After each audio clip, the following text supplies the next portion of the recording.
Историјата се претвори во тунел кон иднината или во случајот на Македонија, тоа е бремето на патот кон Европската Унија.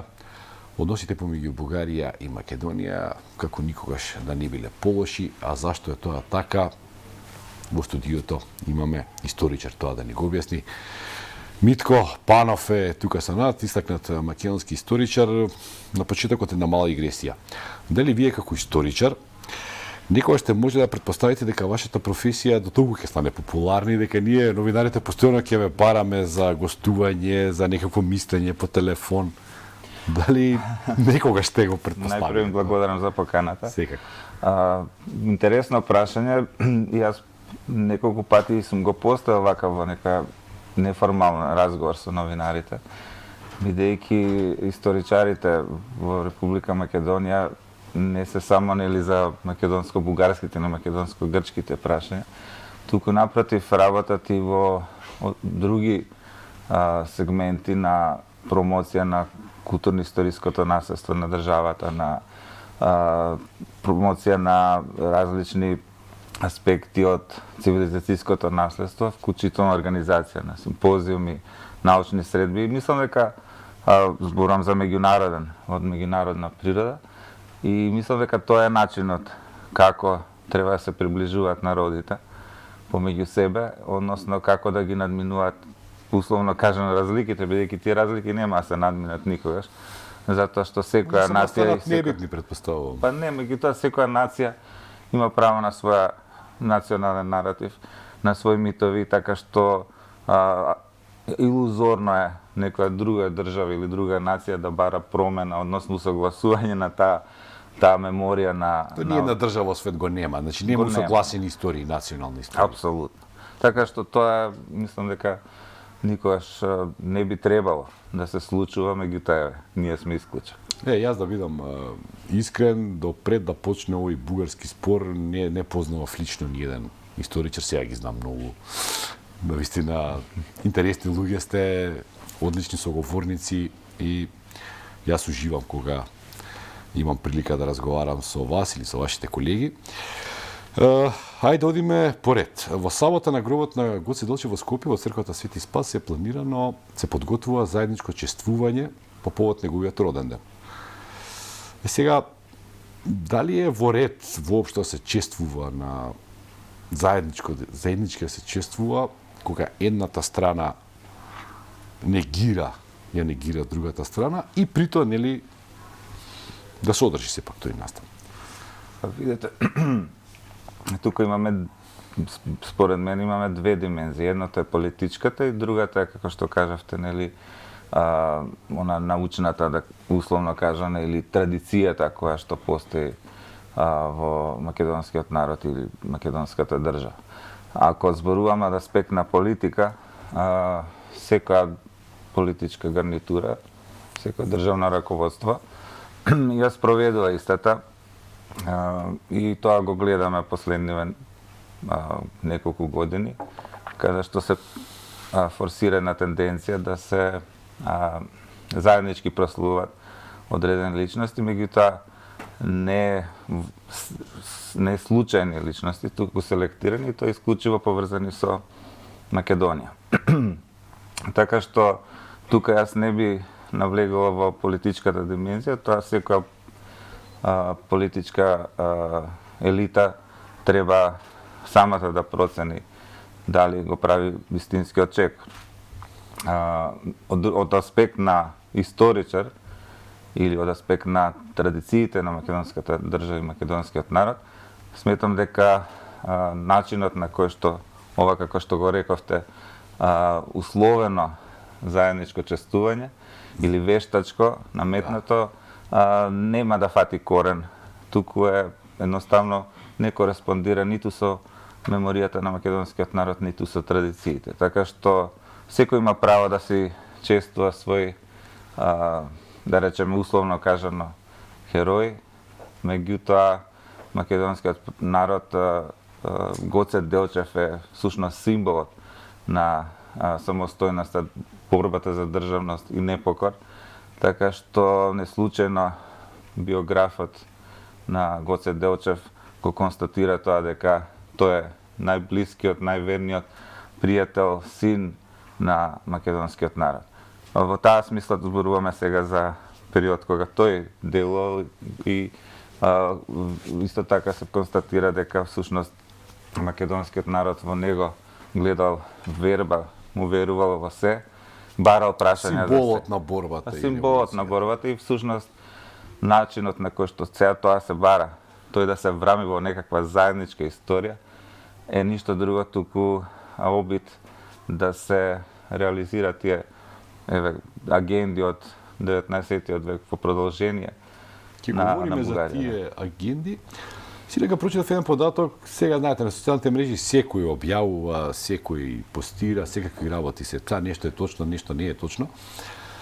Се вели дека Гоце Делчев бил погребан во Бугарија, он е погребан и дека 40 години таму се наоѓала неговото гробно место и дека уопшто немало навика на бугарскиот државен врв да оди да чествува на неговиот гроб. Тој во 47, ако не се лажаме, пренесен во или порано во Скопје. А нашиот државен врв и во рамките на Југославија или на Социјалистичка република Македонија и денеска секоја година, нели тука има некако чествување, значи ние македонците од Република Македонија имаме традиција да го чествуваме Гоце Делчев, а дека тоа во Бугарија никош и не било. И дека сега едноставно прв пат историски бугарите тоа го прават, но велам не знам колку е ова точно и не би сакал да го тврдам. Па да, самиот аманет на Гоце Делчев бил да се погреба неговите коски, да вечното почивалиште на неговите коски биде во Македонија, бидејќи тој целиот свој краток живот, предвремено завршен, го посветил на Македонија. И самата негова желба е тоа. Не е тоа случајно. И тоа што можеме да видиме и од оние анкети кои што се во Бугарија, каде што Гоце Делчев не е на пиедесталот на врвот, туку е популарен. А кај нас е неприкосновена. Апсолутно, да. Апсолутна личност која што го символизира националниот бит на македонецот. Неприкосновена личност, рековте, а од друга страна тоа е младо момче. Апсолутно. Гине во цутот на младоста. Кој бил Гоце Делчев? Јас ова го имам учено на училиште, но би сакал и јас и гледачите тоа да го слушнеме од вас. Па еве како што спомнав и претходно, Гоце е символот на македонската борба за самостојност и државност и независност. И она што понатаму неговиот краток живот во суштина го рефлектира тоа што ние денес го имаме како самостојна држава. Не случајно да кажеме во Илинден или двата Илиндена токму Гоце Делчев е спомнат како е символ на продолжување на таа борба на традициите во манифестот на основ до македонскиот народ. Паралелно со Самуил, што исто така индикативно. Ќе зборувам и за Самуил. Меѓутоа, еве, тоа што го спомнавте, тоа Гоце Делчев е синот или синот на секој македонец, како во неговото време, така и денес. И мислам дека не треба тука воопшто да се... Ако добро ве сватив, тоа е директно сврзан со идентитетот на македонецот, така? Гоце Делчев. Значи, е дел од идентитетот. Па дел не само од идентитетот, сега, ако тој го извадиме, идентитетот ќе остане без голем дел од својата суштина. Да го потенцирам, затоа што не е само символ на идентитетот, туку и борбата за државност, за обединување. И неговата мисла, да кажеме, за многу експлоатирана мисла, за како што и денес е актуелна во современите состојби, дека го разбира светот како културен надпревар меѓу народите. Во суштина, во подоснежниот период од македонските интелектуалци, не се интерпретира како што ние сега сакаме да го представиме во смисол на неговиот космополитизам. Точно, тој бил космополит.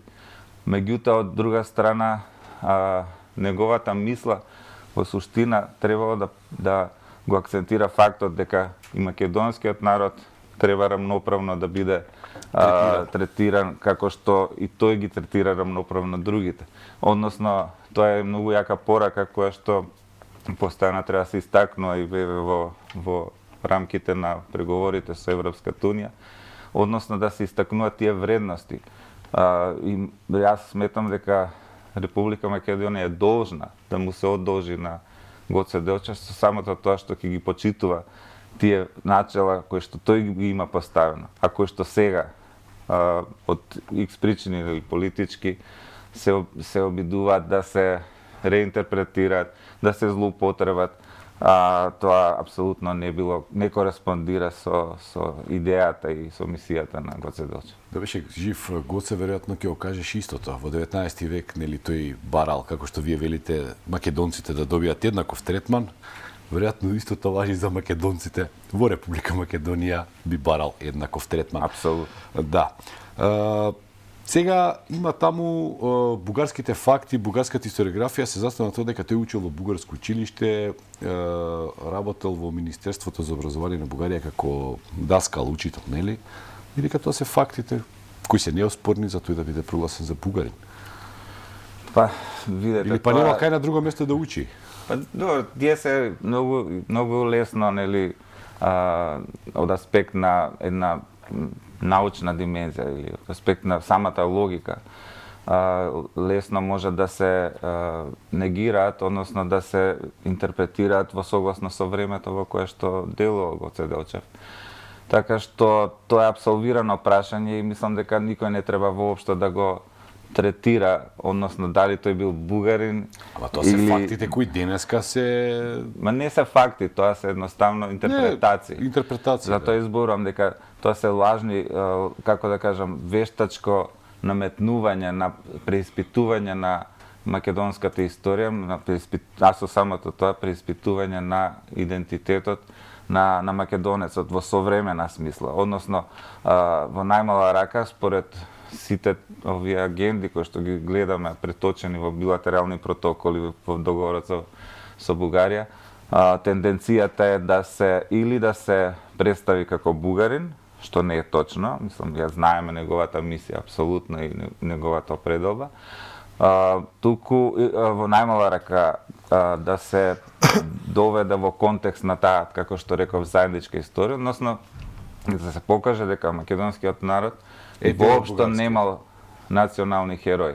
Односно секогаш биле некои други и немал самосвест и затоа предстои сега да редефинира, односно да ревидира сопствената национална историја, да доведе во контекст или со грчката или со бугарската и на тој начин да се креира еден нов политички продукт кој што неговата историја би била, да кажеме, нели, прифаќање на националните истории на соседите од една страна, а од друга страна прифаќање на наметнатата историска вистина под наводници дека македонскиот народ и не постоел во суштина и македонската нација, што се тези кои што и до ден денес или се форсират и официјална политика, може да се видат официјалните политики на Министерството за надворешни работи на Бугарија, парламентот на Бугарија, сите изјави кои што сега ги гледаме секојдневно, меѓутоа и од страна на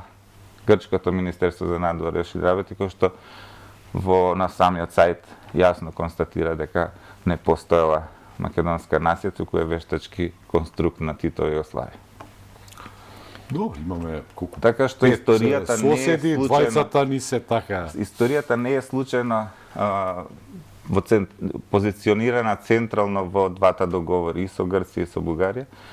И самото нејзино ревидирање треба да го проблематизира македонскиот идентитет и да се создаде еден нов конструкт на северно-македонска нација. Тоа е целта. Значи, добро. И затоа Гоце Делчев е на удар, сушност на... Гоце му пречи на северно-македонизмот. Па, може така да се каже, да. Односно, Гоце е символот на, да кажеме условно, на македонизмот или на македонството, поточно.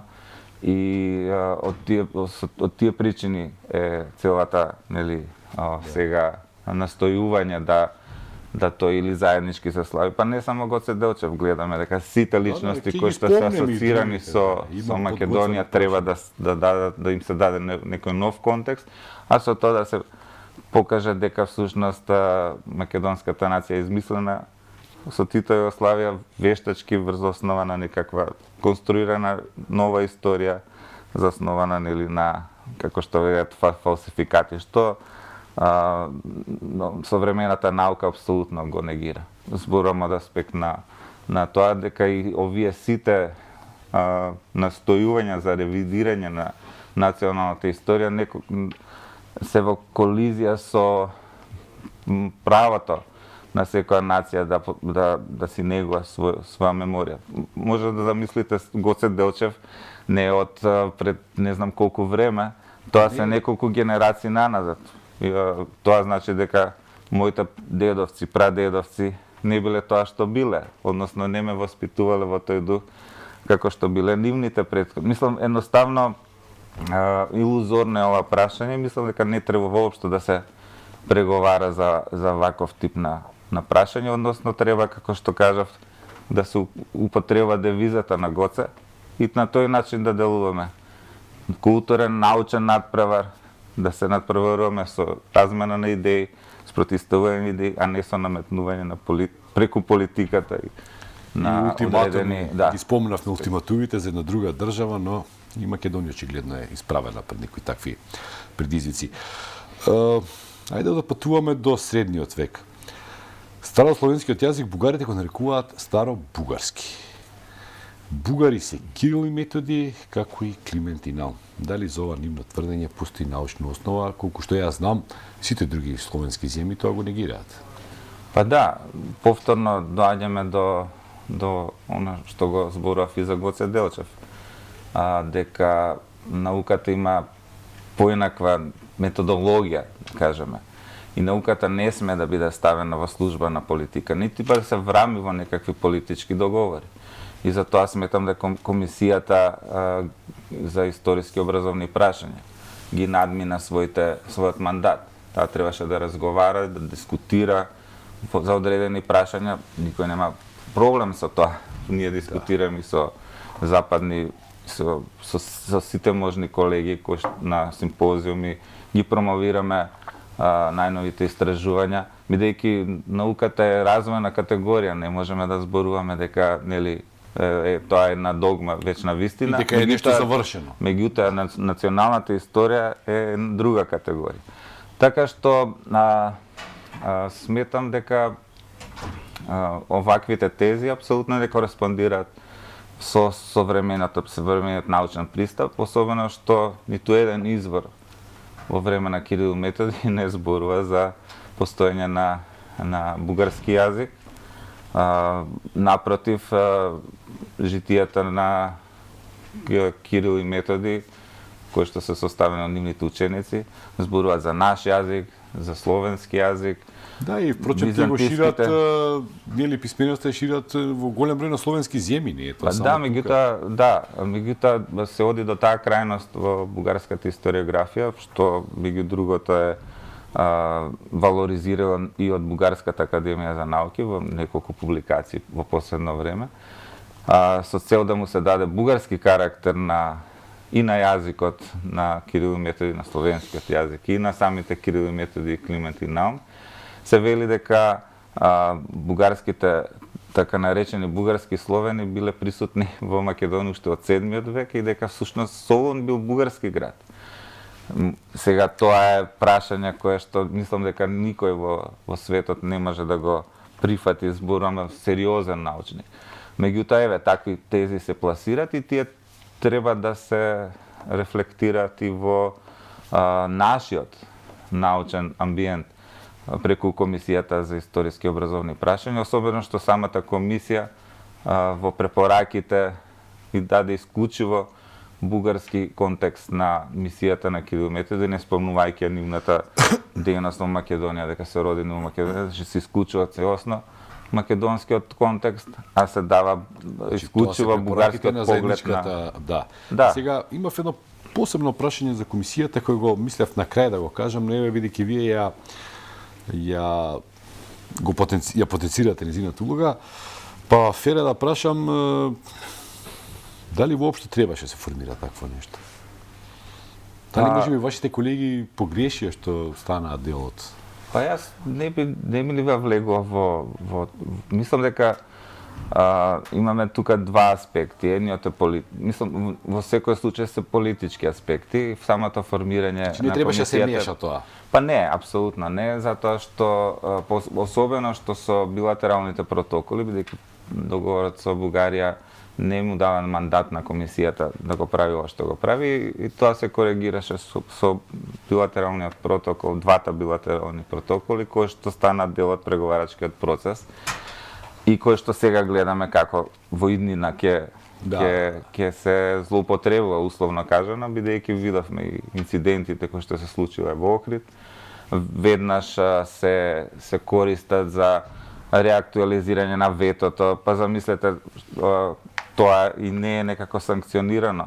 Меѓутоа, доколку го погледнеме билатералниот протокол, значи за се што комисијата нема да се договори, односно македонската страна нема да го промени националниот наратив во согласност со бугарскиот национален наратив, во тој случај повторно ќе дојде закана од вето. И тоа е пречката која што е де факто и грешката на политичката елита што го прифати овој билатерален протокол, бидејќи тој станува дел од преговарачкиот процес, индикатор за добрососедските односи, како клучен индикатор за добрососедските односи, што не е точно. Мислам, не може историјата да биде индикатор дали некој е пријател или не. Да. Јас постојано го констатирам тоа, јас имам многу пријатели професори во Бугарија со кои дебатирам, меѓутоа историјата не ни го спречува нашето пријателство, напротив, правиме на граница докаде е науката, докаде е пријателството, и секој си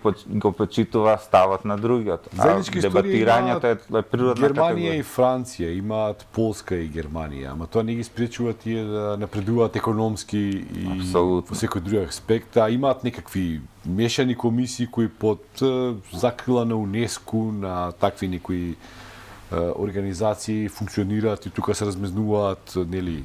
Ма тоа е европскиот начин на гледање на работите. Значи, тука никој не е ставен на тапет некоја нација од една страна и од друга страна, како да речеме условно кажано, како осудена нација, дека таа треба сега да си ја коригира историјата, само затоа што другата нација пак има можност тоа да го условува.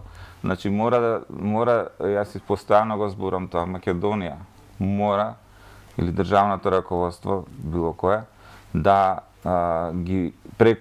со спротивставувањето на оваквите тенденции ги брани европските вредности. Не случајно Чешка и Словачка, вклучително и Австрија, нели се спротивставија Кирил и Методи да се врами во концептот, нели ревидирањето на Кирил и Методи да се врами во исклучивиот бугарски наратив, односно бугарско политичко видување на историјата, и го ставија вето на заклучоците, нели, кои што беа веќе нацрт заклучоците кои беа подготвени. Се со цел да се спречи рушењето на тие европски вредности, односно постојањето на Европска унија како судија за историските прашања, што за Европа е апсолутно неприфатливо, не само за Европа, за целиот демократски свет.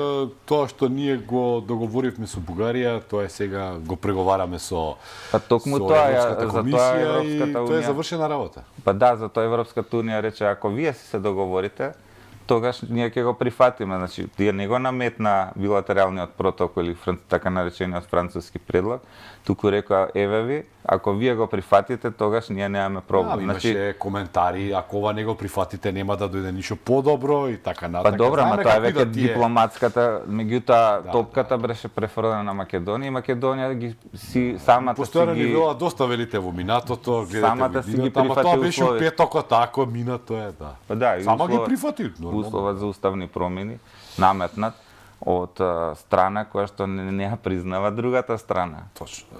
Така што за какви уставни промени зборуваме?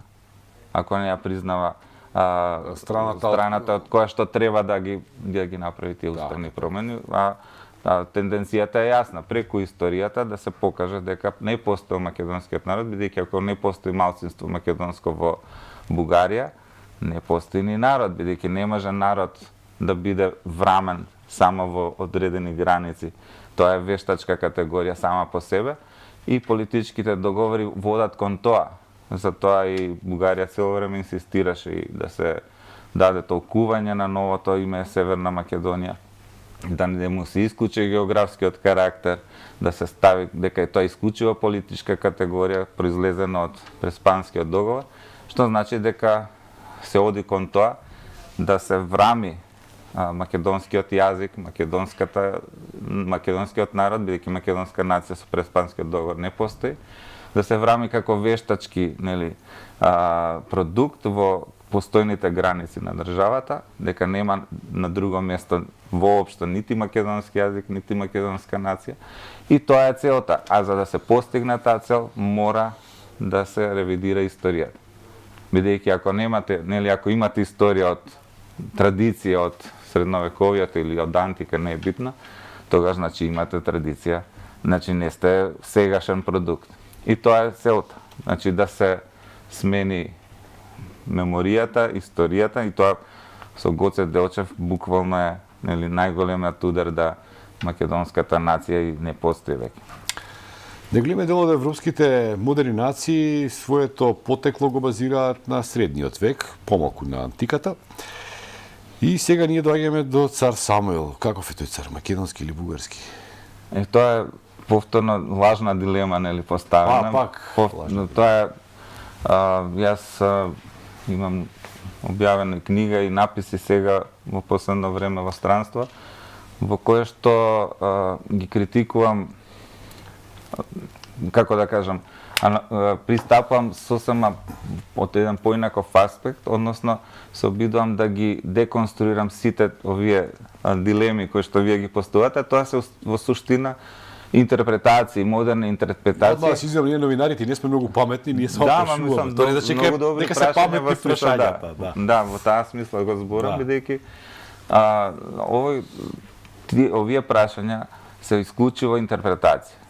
Ако ги исклучите модерните интерпретации, ќе видите дека всушност самата држава е нов продукт, дека поаѓајќи од тоа дека 971 година Византија ликвидира бугарската држава, бугарската црква, односно патријаршија, бидејќи таа им дава легитимитет. И тоа символично со носење на Блиска и Преслав се тогаш престолнините. Меѓутоа ги носи во Цариград круната и со тоа за Византија, односно во меѓународни рамки, било како кажете, е ликвидирана. Значи до 971 постои првото бугарско царство и после него го нема. Значи формално не постои. Во југозападна Македонија се формира нова политички ентитет кој што се персонифицира со Самуил. И затоа во историографијата ќе сретнете не само западната и било каква, туку и во бугарската историографија ќе сретнете Самуилова држава. Од 19 век кога го реоткриваат, па до ден денес. Сега, откако стана актуелно ова прашање, сега се обидуваат да вметнат и бугарски. Значи тоа е накнадна памет. Име Самуилова Бугарија или така натаму. Меѓутоа Самуилова држава не случајно е направена, бидејќи се правила дистинкција од првото бугарско царство. Меѓутоа настојувањата на модерната историографија од 19 век кога се реоткрива средновековиот и Самуил е да се даде прашање на тоа што се случило после 971 година. Сега имаме различни интерпретации, па тоа дека било посебно, меѓутоа па продолжение, па така натаму, различни интерпретации од самите бугарски историчари, што значи дека не е тоа прашање така лесно. Да, лесно за одговор. Во таа смисла, ако се гледат изворите од времето на Самуил, ќе се види дека во суштина нема ниту еден извор од византијска провиниенција кој што ги идентификува Самуил или неговите војници или државата со името Бугарија. Ниту пак Самуил се спомнува како по име. Значи, Тој е политички ентитет кој што го формира Самуил се базира исклучено на некои независни традиции, независни од Бугарија, бидејќи од Бугарското царство, бидејќи тој ги темели на Југозападна Македонија, Охридскиот, происпанскиот дел и Охридскиот дел, вклучително и увезува христијански култови, како оди во Лариса, така го носи култот на Свети Јахил, како го оди до Котор, така го носи култот на Свети Трифун. Значи зборуваме за тенденција да си ја легитимира својата држава врз основа на тоа била тенденција порано, врз основа на рано христијански култови и со тоа ја легитимира својата држава. Не му треба него бугарскиот Константинополскиот патриарх да го легитимира, тој се легитимира самиот себе си. И тука има уште една... Тоа се повторува во историјата неколку пати, не е ексклузивно за Самуил. И уште една тенденција има, ја што ја апострофирав во последниот напис, објавен во Полска, дека во суштина ова главниот аргумент, условно кажано, за бугарската припадност на Самуиловата држава, е тоа дека нели Василий II бил нарекуван бугарубиец, меѓутоа тоа не е точно, бидејќи во време на Самуил таков епитет на Василий II не му бил даден. Толку тој бил... Тоа е македонска династија, ако не се лажа. Па да, и тоа е друго прашање. Тоа е друго прашање, да не влетува меѓутоа во суштина Василий II не е познат како бугарубиец, туку само како порфирогенит, родан во пурпурот. Да. И тој епитет се дава дури конкретно на 12 век, кога се формира така нареченото Второ бугарско царство, односно бугарско-влашката држава. А во време на Самуил единствените изворни оригинални податоци во официјалната кореспонденција која што открив со Василий II, тој се нарекува Скитикус, односно победник над скитите. Односно словените. Така што и тој во самиот надпис на епитафот, кој што треба да содржи таа вечна порака, нели, пошто сакал да биде запаметен, стои дека е победник повторно над скитите. И сега сето тоа друго е конструкција, значи повторно доаѓаме до тоа дека интерпретациите модерни не кореспондираат со тоа што тогаш се случувало. Да. И тенденцијата на најновата светска историографија е да се деконструираат тие тези и да се пристапи критички кон анализа на изворите. Ако се пристапи таква методолошка, ако се укористи таков методолошки пристап, ќе се дојде до ова, дека во суштина се... Туку е скито убиец. Па да, за византијците ги користеле тие термини за словените. Да, со оглед на тоа што за нив Самуиловата држава произлегла од нелегитимното апостасија или отпадништво на комитопулите. Значи, оние сметале оваа територија за нивна држава, бидејќи ја поразиле бугарската држава во 971 година, и оваа територија, вклучително Македонија, која што била јадро на Самуиловата држава, ја сметале за своја. Меѓутоа исто така треба да се има предвид, и тоа го најдов исто така во изворите, дека во суштина византијците кога зборуваат за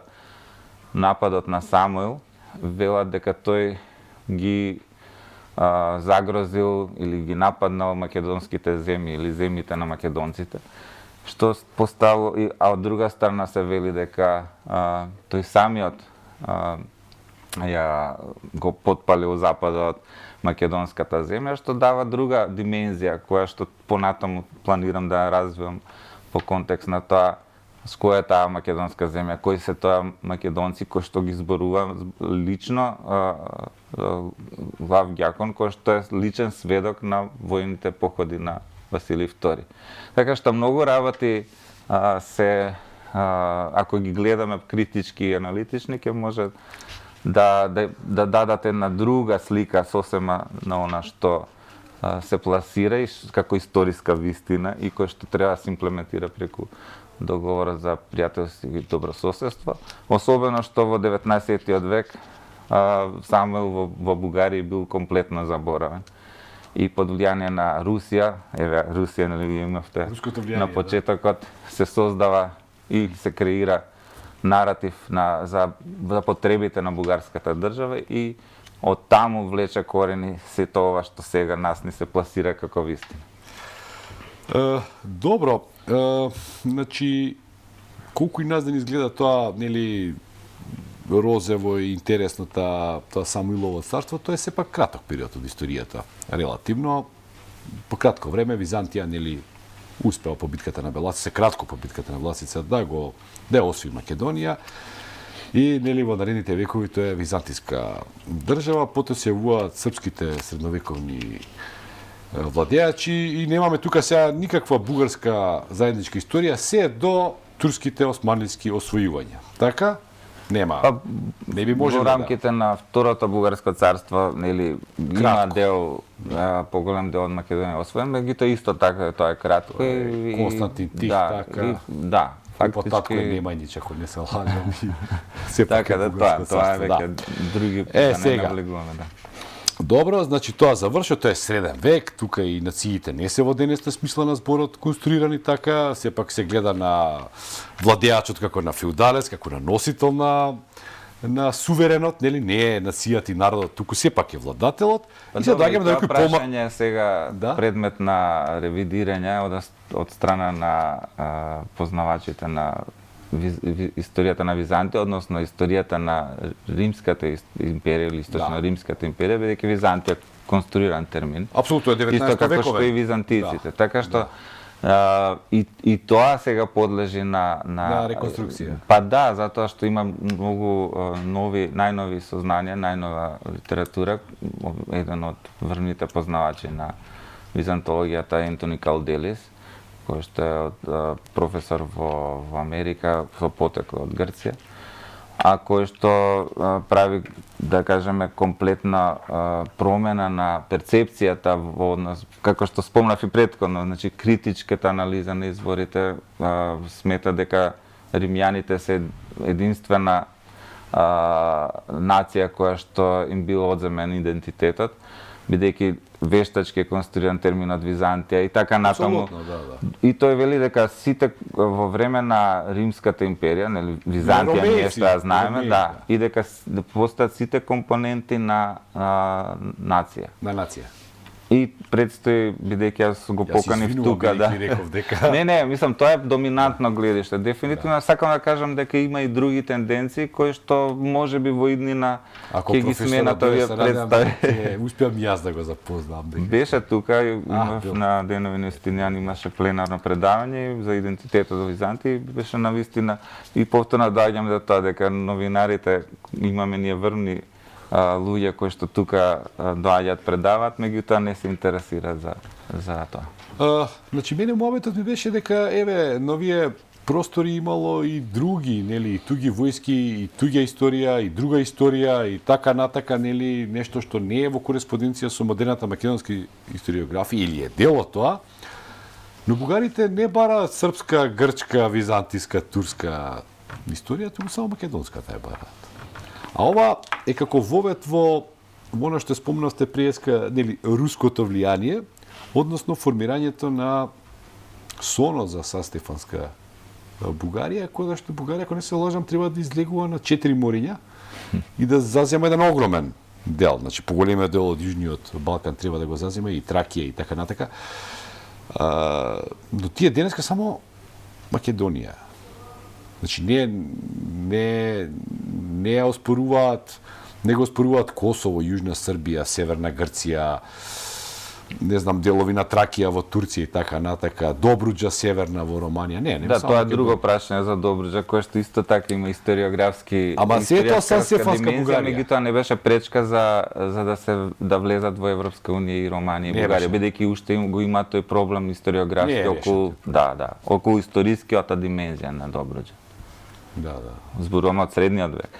Така што и тоа прашање е многу индикативно. Како тоа го објаснуваат бугарските историчари? Зошто само сега Македонија можеме да се изживуваме на Македонија, а не можеме на Србија да се изживуваме? И Србија земја членка кандидат на, ако не се лажам, и делови од Црна Гора се во проектирани во Сан Стефанска Бугарија, денешна Црна Гора. Да, имагинарните граници на Сан Стефанска, руската Сан Стефанска Бугарија, да не забораваме дека тоа е руски проект. Руски проект, како што спомнав, и повторно, како што и до ден денес се настојува, нели, ние сме сведоци лични, на сегашни сведоци на овие тенденции, доколку се сака да се реализира оден политички проект и да се легитимира територијалната димензија или територијалните претензии, секогаш им е потребна историја.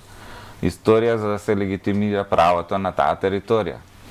И од тие причини имаме Русија, која што влие да се реоткрие средновековието, бидејќи Русија преку реоткривањето на средновековието, преку реоткривањето на Македонија, да не забораваме дека тоа е фокусот на Русија, бидејќи Македонија е символот на писменоста, на словенската Кирил и Методи, Климен, и тие сакаат да се врзат директно со најстарите почетоци на словенската и со христијанството. Да. И таа е причината зошто Русија наоѓа интерес во Македонија, меѓутоа во рамките на тој интерес за нив поедноставно да се поврзе со Бугарија, бидејќи тука имаме во средниот век рускиот кнез Свјатослав, кој што еден период и владее со Бугарија, нели, со сојузува со византици, со ромеите, се сојузува за и еден дел од дури владее условно кажано со Бугарија за краток временски период. И тука ја наоѓа таа релација Русија, многу поедноставно е да се поврзе со Бугарија, бидејќи од друга страна Македонија преку Бугарија. Нели, од друга страна и потеклото на бугарите, нели, и во Русија и во други словенски земји. Тенденции за поврзување терминолошко со Волга и со така натаму, и за да и првите тенденции многу интересно на русите се да прикажат дека бугарите се всушност руси, кои што се еден народ, и на тој начин да си го легитимираат своето влијание на овие простори. Па дури сметаат дека и хуните се руси, кои што и на тој начин пак да направат една друга димензија на, бидејќи хунската империја заземала поголем простор, нели, од Балкана, за да покажат дека тоа се тенденции кои што, нели, во тоа време Османлиската империја и така натаму, и тоа се првите тенденции кои укажуваат на тие аспирации на Русија и позиционирање во тој пансловенски проект за легитимирање на собствените територијални претензии од една страна, од друга страна за креирање на сателит кој што преку бугарското кнежество на Сан Стефанска Бугарија ќе биде, нели, имплементатор на руските интереси. Да. Ја имам уште многу прашање, но време за жал немаме. Па затоа ќе отидам само на едно прашање ќе го поставам, значи ќе прескокнеме цела Илинденска епопеја и ќе дојдеме до Втората светска војна. Бугарите велат се администратори, ние велиме окупатори, не се држиме баш добро со нашето тврдење, попуштаме.